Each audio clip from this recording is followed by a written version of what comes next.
Jóvenes, muy buenas tardes nuevamente aquí, realizando un video tutorial para el siguiente tema. El día de ayer se subió un archivo en donde se incluye una hoja de cálculo de cómo calcular volumen de riego. Este método para calcular riego básicamente está hecho para cultivos de ciclo corto, o cultivos de baja demanda o cultivos como berries que requieren riegos bastante cortos, pero a buen volumen. Entonces el método está hecho para ese tipo de cultivos. Entonces más adelante veremos el método de riego por radiación, que es el método más usado en los invernaderos para cultivos de alta demanda de agua y que se tienen que estar regando de manera constante dentro de periodos en el día. Entonces, en este caso, vamos a estar trabajando con esta hoja de cálculo para estos cultivos que son semiperennes y cultivos de ciclo corto y de baja demanda. Ok, perfecto. Para entender un poquito en la materia, vamos a comentar que todos los sustratos, una vez establecidos, tienen un periodo en la cual tienen una gran retención de humedad. En esta gráfica, por ejemplo, podemos ver la gráfica del lado izquierdo. En el caso de la perlita, en el primer ciclo, hay una curva muy fuerte, sobre todo de absorción de agua.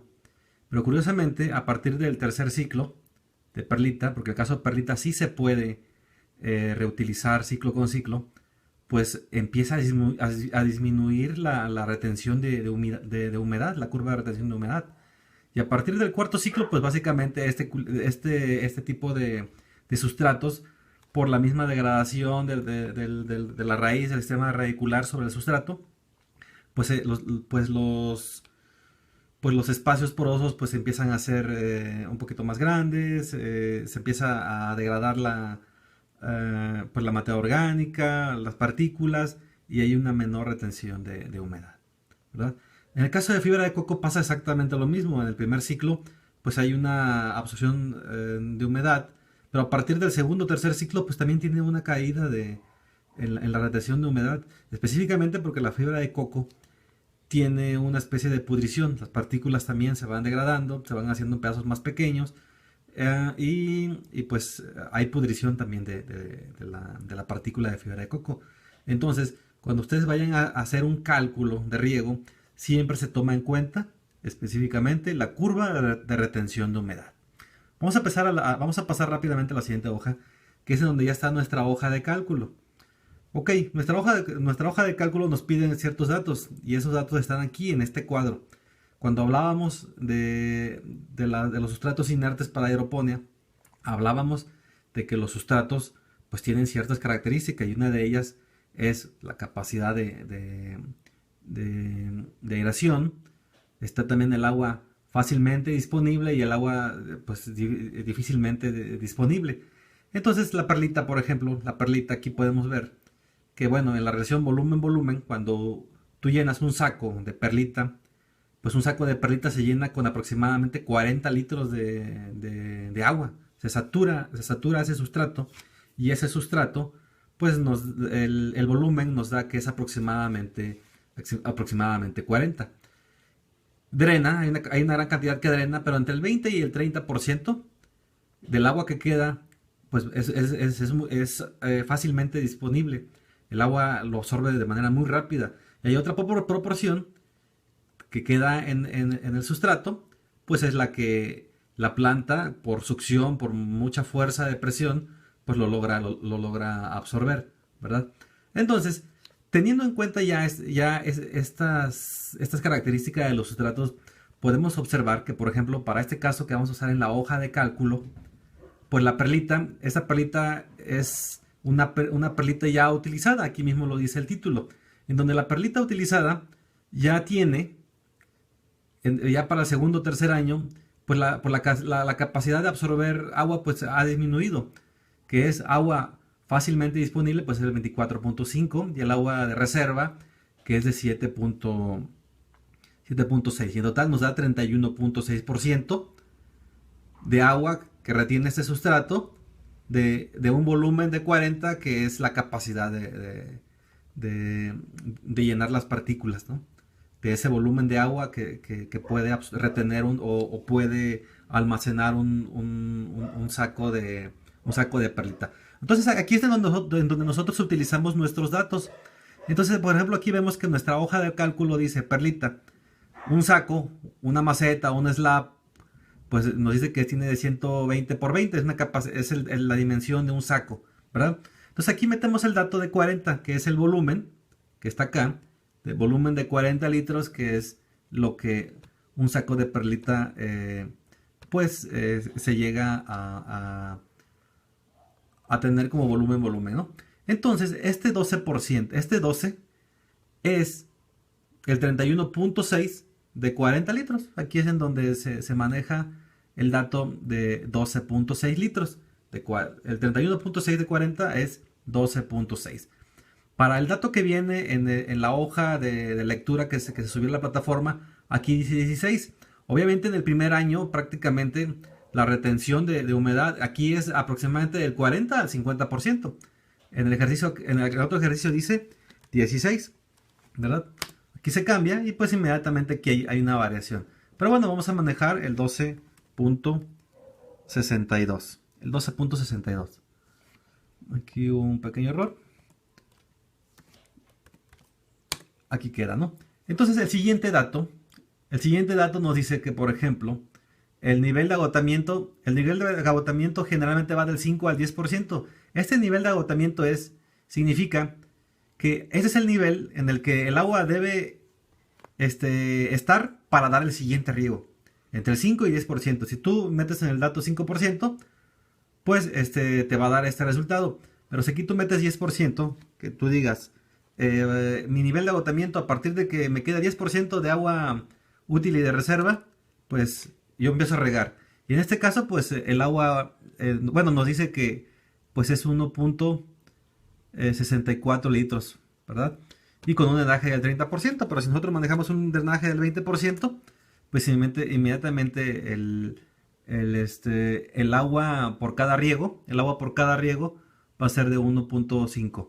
Pero bueno, vamos a manejar un nivel de agotamiento del 5 y un drenaje del 30%, ¿verdad? Entonces estos datos son los que ustedes tienen que alimentar y esos son datos de lo que ustedes van a ver en campo, de lo que ustedes van a establecer como técnicos. Aquí son básicamente elementos teóricos, ¿no? Números que nos inventamos pues para generar este criterio y este nivel de discusión. Ok, ¿qué otra cosa se tiene que ver? Se tiene que ver la instalación de riego. La instalación de riego, bueno, si un caudal de gotero nos dice que por cada 10 metros la cintilla tira 3 litros por hora, pues por perfecto, aquí le metemos 3 litros por hora. Si el caudal es de 2.5, pues aquí se pone 2.5, ¿verdad? Pero bueno, aquí vamos a manejar 3, ¿verdad? 3. Entonces, por metro, pues generalmente algunos goteros tienen 3 goteros por metro, otros tienen 4.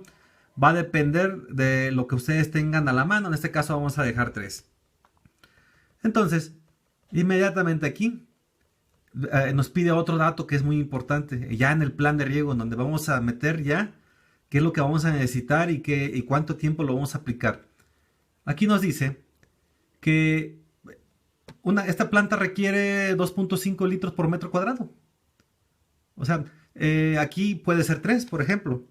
Que por metro cuadrado tengamos 3 plantas y que cada planta requiera 1 litro, pues son 3 litros por metro cuadrado. Y aquí la superficie de cultivo, pues más o menos igual, 3 metros cuadrados, o los metros cuadrados en donde su bolsa está cubriendo, donde su saco, su slab está cubriendo. Entonces ahí dice, bueno, aquí le ponemos 3 metros cuadrados. Inmediatamente nos da que el agua por día es de 9 litros por día y el número de riegos por día es de 11 riegos al día. Entonces es aquí en donde tú tienes el dato de cuántos riegos ocupas al día y ese es el dato que tú cargas en un programador de riego automático a la computadora, y es así como tu computadora te va a obedecer y va a aplicar los riegos que tú digas, ¿verdad? Entonces, por ejemplo, aquí nos dice que agua por cada riego son 0.75 litros por hora. Litros por hora, ¿verdad? Y van a ser 11.8 riegos al, al día, ¿verdad? Entonces es aquí básicamente en donde ustedes en esta celda azul van a tener que agregar sus datos. Ok, aquí también pongo los datos para lana de roca. Aquí nuevamente, aquí va el número 17, que es el volumen de lana, el volumen de lana de roca y el agua totalmente disponible y de reserva, pues es 54.3, es mucho más alta la cantidad de agua de reserva que tiene este sustrato. Y aquí es donde ustedes hagan sus ejercicios. En este caso no hay tarea porque ya estoy aquí dándoles el dato. Si alguien quiere participar y enviarme algún ejercicio, pues también lo consideraremos como un punto adicional a su materia. Aquí puedan a lo mejor buscar el dato de fibra de coco y empezar a meter sus datos. Aquí el agua útil es nuevamente el 54% de 17, pues es esta cantidad, ¿verdad? Aquí tu nivel de agotamiento, bueno, aquí dicen que es 10%, aguanta más la fibra de coco, digo la lana de roca, aguanta más la lana de roca, siguen manejando 30%, otros manejan 40%. Aquí el caudal sigue siendo el mismo, la necesidad de agua es la misma, la superficie por cultivo por unidad básica es 3, ¿verdad? Entonces, nada más para aclarar, la unidad básica es el saco. Es el saco, la bolsa, nuevamente el slab en donde se hacen los cálculos de riego, ¿no? Entonces, ya al final lo extrapola a riegos por día, ¿no? Entonces, jóvenes, hay otro método que también funciona y aplica bastante bien. La única diferencia es que este método toma los mismos valores anteriores, toma drenaje, toma número de goteros, toma el caudal, pero nos da el tiempo de riego, ¿verdad? El tiempo de riego, cuánto tiempo tenemos que dar por cada riego para que nos dé determinado volumen de riego por saco, ¿verdad? Entonces, básicamente ustedes pueden utilizar las dos hojas de cálculo para hacer su cálculo de riego y tener muchas más variables de dónde trabajar. Entonces, jóvenes, no está complicada manejar esta hoja de cálculo, nada más hay que hacer ejercicios. Recuerden, solo en las celdas azules hay que meter los datos que uno requiera, y estos guindas, naranjas, el color que por ahí determinen visualmente. Aquí va, estos son los resultados, estos no hay que moverlos para que no nos fallen los demás. Aquí solo hay que ir agregando los datos de nuestra unidad de producción, lo que tengamos a la mano, y nos va a dar los datos, ¿sale? Entonces espero que esto les sirva, hagan los ejercicios y ojalá la siguiente semana ya podamos retomar el riego por radiación, que es el que se usa para invernaderos de alta tecnología, que es el que se usa en cultivos de alta demanda de agua, en donde la radiación es la que nos dice, la cantidad de luz es la que nos dice cada cuándo regar. No es el caudal, no es aparte de eso también obviamente el sustrato, también se toma en cuenta eso, pero lo más importante ahí es la radiación. Entonces les sigo sugiriendo, jóvenes, que sigan leyendo las notas que se les puso en la plataforma y puedan practicar acá y puedan inclusive utilizar esta hojita pues para los cultivos como berries, como lechugas, como espinacas, fresas, arándanos. Funciona bastante bien, es bastante útil, bastante práctico, y los datos que obtenemos aquí pues nos pueden servir para cargar un software de un programador de riego automático de cualquier marca, ¿verdad? Bueno, cualquier duda, jóvenes, que tengan, estamos al pendiente, estamos a la orden siempre, y pues buenas tardes, todas las dudas allá en la plataforma. Saludos.